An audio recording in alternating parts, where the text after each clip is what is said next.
Now, let's talk about decluttering. One of the biggest obstacles for people as they consider new living options is the idea of physically moving. We will talk about moving in another lesson, but for now, let's focus on decluttering. For many people, the monumental task of sifting through 40 or 50 years of stuff is so daunting, it's hard to even know where to start.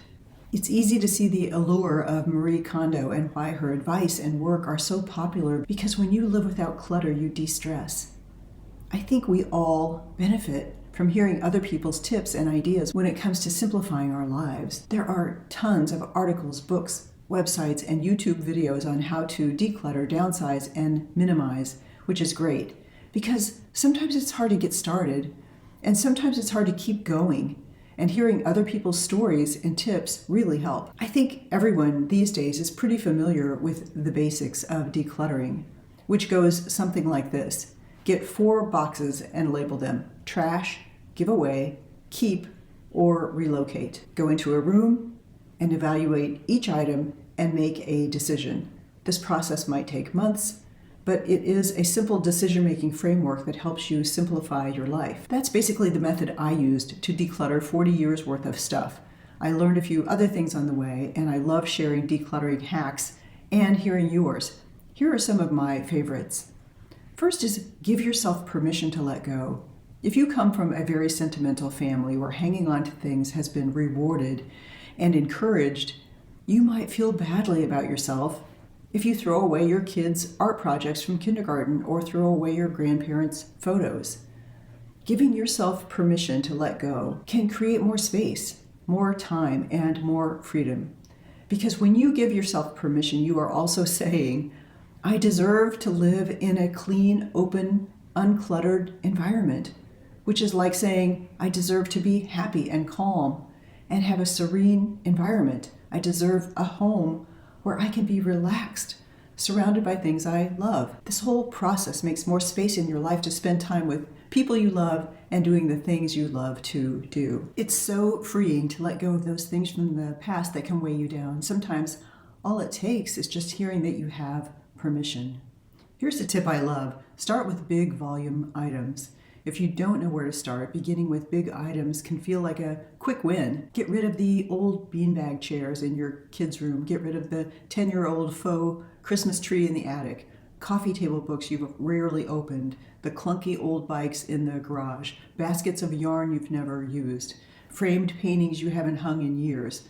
When you get rid of big items like this, you create a lot of space at once, and you feel like you have a lot of momentum that might propel you to move on to smaller things next. Bookshelves, furniture, office equipment, big electronics you don't want anymore that can take up a lot of space. This stage doesn't take a lot of effort, and you get a big reward of feeling the extra spaciousness right away. Another tip that I use is to keep a giveaway box or basket in each closet, and then when you see a pair of shoes that you haven't worn in 2 years or the sweater that never looked quite right on you, it goes in the basket and you can take it to your favorite Goodwill or other local agency so that someone can get some good from it. Another tip is to put yourself on a buying moratorium. I have to do this for myself sometimes related to art supplies. I probably have enough art supplies to last the rest of my life, and it's easy for me to walk into an art supply store and buy things I don't really need. So I force myself to use up the supplies I have, to mix my own colors from primary colors in my palette,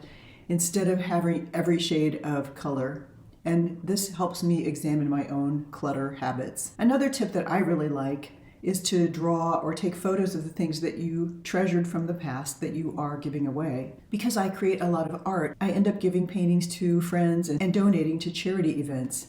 I don't want to forget what I made, so I take a photo of what I painted, and then I can keep that digital reminder. So if you are giving away a sentimental item, you might sketch it first in your art journal so that you have the memory, or you can take a photo and put that in your art journal. It helps me to remember that the items that you give away are not your loved ones. You can throw away your child's artwork and pottery items. It doesn't mean that they aren't in your heart. The memories you have are not the objects. They are in you. Take a photo, put it in your art journal, write a story or a poem about what it meant for you to receive that from your child, and give yourself permission to let it go. You definitely do not have to keep every single thing that ever belonged to your parents or grandparents. Guess what? You don't need to hold on to their memories for them. You can let the item go. As I said, you can pay homage with a few lines in your art journal and then give those items a fond farewell. Another tip I like is to repurpose your clutter. You could wrap gifts in old scarves or fabric pieces. You can use old jars and cardboard boxes and tea tins for storage and for keeping your things compartmentalized and tidy. I love to save the Apple device boxes, which make amazing drawer dividers because they're often really sturdy and shallow. Another good tip is to keep a timeout or a pause box. If you aren't sure if you would miss something or not, put it in a pause box for a few months or even a year and see if you miss it. If you don't, then let it go. Also, if you are on the fence about letting something go, ask yourself if someone could get more use from it than you could. Letting it go puts you in the flow of giving, which feels good. Sometimes realizing it could be beneficial for someone else is just the push you need to let it go. Another tip is declutter parts. I got this hack from a minimalist vlogger on YouTube named Marissa. She was saying that you can keep the part of a set that you actually use and let go of the rest. For example, you can keep the train but let the train tracks go. Get rid of the dominoes but keep the box because your kids store toys in it. You aren't obligated to keep all of the parts even if something originally came in a set. She was selling some of her clutter and she sold the parts of a pack and play that she wasn't using, the mat, the net, the mobile with the soft toys. You can sell the accessories and keep the main item, and that can help you keep decluttering. I did a major decluttering in my first year of retirement. I took my time, I went room by room, closet by closet, shelf by shelf.